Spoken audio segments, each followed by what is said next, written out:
you think it hurts? Hurts? I could feel Savathun behind my eyes when she reached into my mind. What do you think these Hive feel when we reach into theirs? I also find the Scion's methods unsettling, but they can uncover Savathun's plans more efficiently than I ever could.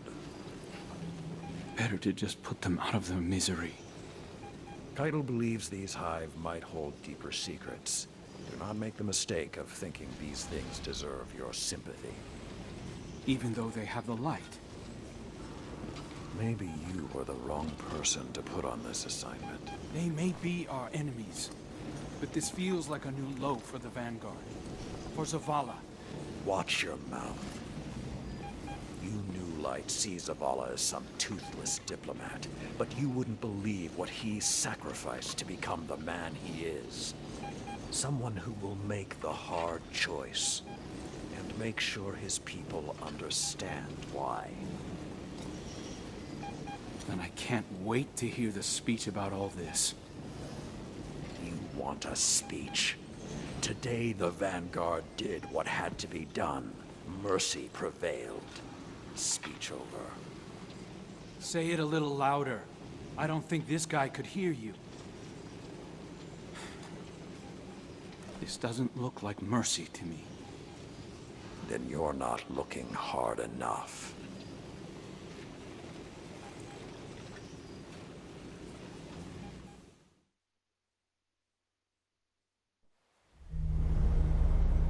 Long ago, even before there was a last city, I was deep on patrol in the old forest when a local villager sought me out. They asked me to catch a thief.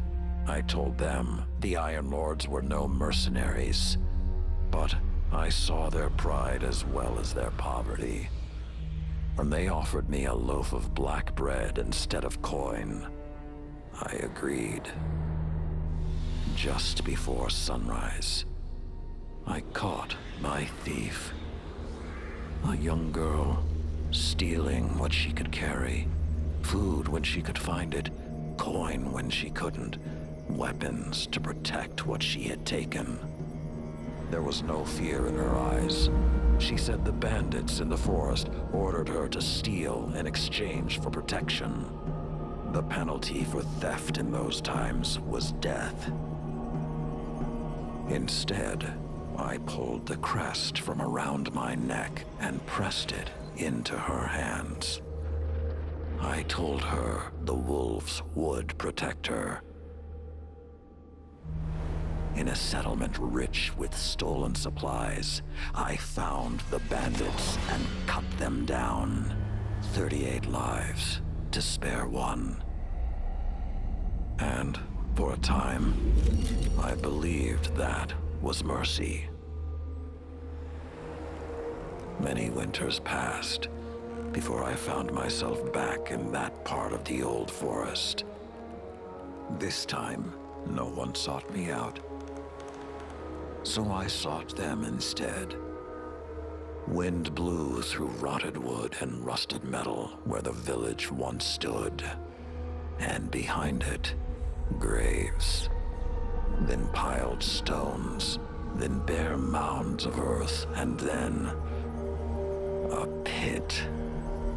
My blood was high. I tore through the forest, hunting for those responsible. Finally, in a settlement rich with stolen supplies, I found her. A lightless woman, with my crest around her neck. There was no fear in her eyes. She spoke plainly. When the villagers could no longer tithe, her wolves no longer protected them. She bled them dry, and when they had no more to give, she sent in her men, unleashed her wolves. Mercy to an enemy cannot come at the cost of mercy for their victims. The right path isn't always easy to find. But once you do, the only question is whether you're strong enough to walk it.